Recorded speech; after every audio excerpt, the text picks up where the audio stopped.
Сәлем қыздар, қалайсыздар? Бүгін арықтау марафонның 18-ші күні. Кеше ғана басталған сияқты еді, бүгін уже 18-ші күні. Арықтауды ешқашан кейінге қалдырмаңыздар. Уақыт деген тез өтуде. Уақыт деген жылдам қыздар. Көзді ашып жұмғанша таң атады, кеш батады. Сол үшін әрбір уақытты бағалап, дәл қазір арықтауға шешім қабылдап, менімен бірге бастаңыздар. Каналға тіркелмеген болсаңыздар, тіркеліп, қоңыраушаны басып, жүрекшені басуды ұмытпаңыздар. Арықтағысы келетін қыздарға жіберіңіздер.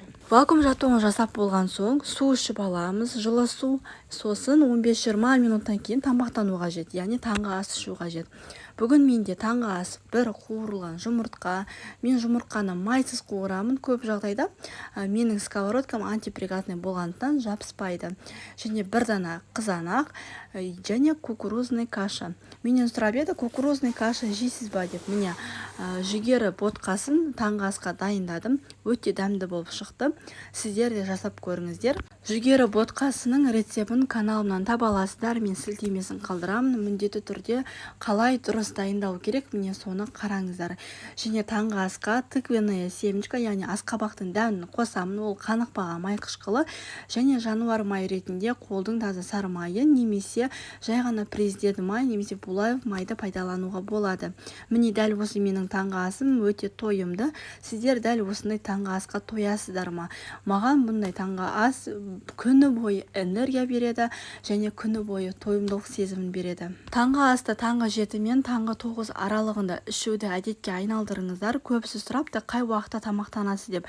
Таңғы 7 мен 9-ның аралығында таңғы ас, түскі ас менде 1 мен 2-ның аралығында, ал кешкі ас 7 мен 8-дің аралығында, немесе 6 мен 7-ның аралығында кешкі асты ішуге болады. Дәл осы тамақтану негізі 3 мезгіл тамақтану ғой. Егер де жүрек жалғағым келеді дейтін болсаңыздар, онда кез келген өніммен жүрек жалғауға болады. Мысалы, түскі 3-ке дейін жемістерді, көмірсуларды жеуге болады. Ал кешке қарай көп жағдайда белоктан жасалған өнімдермен жүрек жалғауға тырысыңыздар. Бүгінгі түскі асым қыздар, менде бір қуырылған жұмыртқа және бетіне кішкене сыр қойдым, еріп дәмді болып тұрсын деп. Және менде бүгінгі түскі асқа пельменде білесіздер қыздар, негізі белок аз. Белок аз болғандықтан мен жұмыртқаны қостым. Жұмыртқа негізі ақуызды өнімге кіреді. Сол себепті осылай белок жетіспесе жұмыртқаны қосып толықтыруға болады. Жаңағыдай менде пельмен 100 грамм болып шықты. Кешкі асқа дайындағанмын және өзіме түскі асқа алып қалдым. Қыздар, салат ретінде қызанақты пайдаландым. Байқасаңыздар, көп жағдайда мен салат дайындауға уақытым болмайды екен. Өйткені мен кешкі асты дайындап қоямын, онdan түске қалдырамын, ал кешкіге жеңіл тамақтанамын, жұмысқа барамын. Солай менде аса қатты уақытым болмайды.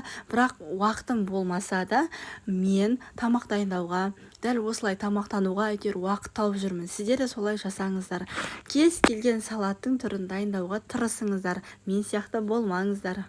Түскі аста мән берсеңіздер, менде белок бар, май бар, ақуыз бар, көмірсу бар, иә. Міне қараңыздар қыздар, бір жұдырық ақуыз болу қажет, бір жұдырық көмірсу, 2 жұдырық салат болу қажет. Бұл бізде менюсыз тамақтанудың, дұрыс тамақтанудың тәрелке методының формуласы болып келеді. Міне қолыңызды бір жұдырық жасасаңыз, сіздің әр таңғы аста, түскі аста, кешкі аста міне белок болу қажет. Негізі белок жемесе қыздар, бізде тойымдылық сезімі бола қоймайды, арықтау процесі жақсы жүрмейді, тері салбырау болады. Сол үшін белокты жеуді әдетке айналдырыңыздар. Кешкі ас менде өте жеңіл, бір дана қызанақ және айран бір кесе болу қажет. Кез келген айранды пайдалануға болады. Негізі айран таңдаған кезде құрамына қарап таңдау қажет. Айранның құрамын негізі үй жағдайындағы домашний айранда байқайтын болсаңыздар, тек қана сүт, закваска, яғни ұйытқы қосады, содан кейін бізде айран пайда болады. Яғни дүкенде сатылатын айранның да құрамы сондай болу қажет. Яғни сүт және закваскадан тұру қажет. Негізі фудмастер нәтиженің айрандары құрамы таза. Күніне бір мезгіл зумба билеп, күніне 10 000 шақты жасасаңыз, ұйқыны дұрыстасаңыз, міне арықтау процесіндесіз.